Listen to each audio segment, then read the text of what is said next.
Civilians at Nusayrat refugee camp in central Gaza dig bodies out of the rubble with their bare hands. Those who are able to make it to hospitals face a collapsing health system. The World Health Organization released this footage today from Al-Shifa Hospital, Gaza's largest hospital, packed with hundreds of patients but only a handful of staff, says the WHO. Patients are giving birth and being treated on the floors of the overcrowded emergency rooms. This as fuel and supplies run out. Plestia Alaqad has seen the dire situation in Gaza firsthand. She's an independent journalist who was there until last month when she was able to leave for Australia. Plestia Alaqad joins me now. Plestia, it's nice to meet you. Thank you for joining us today. Thank you. It's nice to meet you too. People outside of Gaza got to know you through your Instagram feed and working as a citizen journalist, essentially covering the conflict in the city. But until all of this started, you were just a normal 22-year-old working a job. How did you end up in this situation you find yourself in now?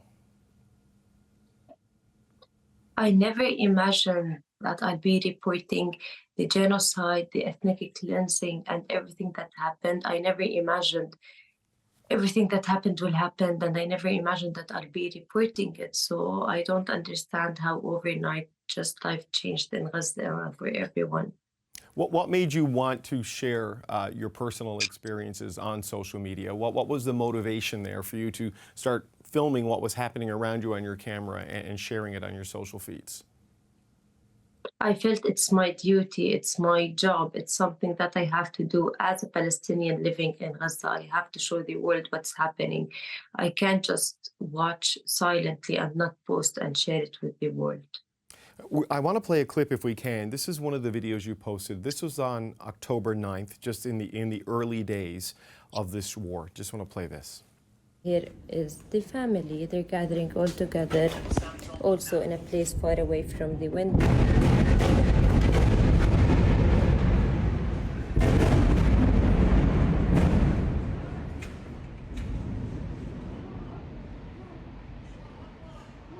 I was trying to explain things, but I think you can hear them now. I'll go check on my parents. I mean, we can hear the strikes there going off, obviously very close, and you don't even flinch. Were you in shock? Were you just used to it? Describe that moment. Okay, I'm 22 years old, and this is not the first war. Like, I've seen 4 previous aggressions, so I'm used to hearing the sounds of bombs and airstrikes. But this time it was more intense. Even when I look at the video, I'm surprised how I didn't give a reaction. Sorry, say that last bit again.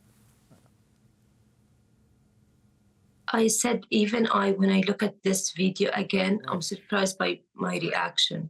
But I think it's the trauma. Like, it's not the first time, even if this time was more intense, but it's not the first time that I hear these sounds. You said there at the end that after you heard that explosion, I had to go check on my parents. Are your parents okay? Yeah, Where are they now? Yeah, they're okay. I was at my neighbor's house, so I went to our house to see them. Right. So you were working a job as with a marketing company, as I understand it, and then you started putting out videos like this, and suddenly journalistic organizations, I guess, offered to hire you to work for them and provide footage for them, and they bought your footage.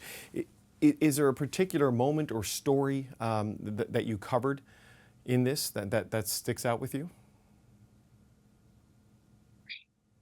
All the stories stick out with me. You know, when I just recall the 45 days that I was reporting in and what I was doing and everything that was happening, like, every time I just remember a more traumatizing story that happens.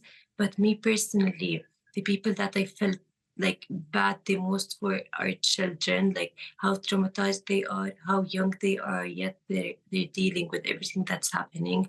So going to the hospital, seeing injured children, seeing children who lost their parents, but they don't even know, they think their parents are still alive. That was one of the hardest stories in general that I covered, the children. For example, there was this girl, her name is Bayla San, she lost her leg. So talking to her, like, She's 13 years old and she's sharing her story and how all what she wants now is to have a leg. Broke my heart. And this is one story of millions of stories. You mentioned children. There's another video I'd like to play that shows you interacting with some very young children inside Gaza. I just want to play this if we can. فعالية اليوم إيش قاعدين بنلعب؟ أونو. قاعدين بنلعب أونو. وأنا ولايا إيش قاعدين بنشرب؟ قاعدين نشرب نسكافيه؟ بنبردها. زاكي طيب؟ Now that looks like a happy moment, right? That's the card game Uno. I have two boys, and we play that. That's one of our favorite games. What can you tell us about those children that you were with that day? Okay, I used to try my best. Like as a journalist, I was reporting a lot, meeting many children, many people. If I can make a child laugh or smile, even for 5 minutes, that made me happy. So like I wasn't only a journalist reporting the whole time, I was also a human. So I tried my best to connect with people, to connect with children. Like I don't mind taking a break, just taking off my press vest and press helmet for like 15 minutes and playing with them. I always thought of it that this might be the last time they're playing, or this might be the last time they're smiling, as no one knows when he will get killed. No one knows when will the next airstrike hit them. So I was trying my best to make others around me happy, even if for a couple of seconds. No, and those human moments are important, right? In a moment like this, but you know, for a long time, you were a lot of people's eyes and ears inside Gaza. You know, through your work and the videos and photos that you were showing the world. But you're not there anymore. You made the decision to leave during the pause in the fighting. Why did you feel it was time for you to get out of Gaza? Every day that passes by, more journalists get targeted. And me personally, I have many colleagues, many people, many beloved ones that I know that got targeted and killed. And what scared me the most is seeing families, like journalist families, getting targeted and killed.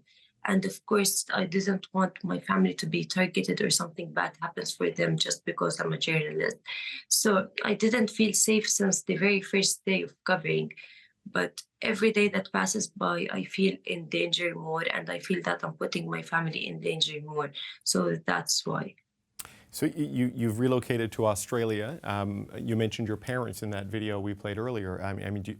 I assume you still have loved ones in Gaza. How is your family, and how difficult is it, I guess like everybody else now, relying on other people to get your information on what's happening there? It's really hard. Like I lived part of the war and I was there on the ground and I saw what's happening, and I'm now out. I'm far away and I'm trying my best to stay connected, to watch what's happening. I have extended family. I have many people that I love. Like I love everyone in Gaza. Like they're my people.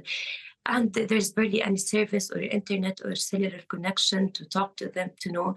Like there are many people that I don't know if they're alive or dead because I can't reach out to them. So it's very hard to be far away, yet trying to follow what's happening. Did your parents come with you to Australia, or are they still in Gaza? What can you tell us about them? They are with me. Okay. My small family are with me, but my extended family, most of them are there. Okay. Well, Plestia Alaqad, I'm glad you're safe, and thank you for sharing your story and your time with us today. We appreciate it. Thank you. Thank you.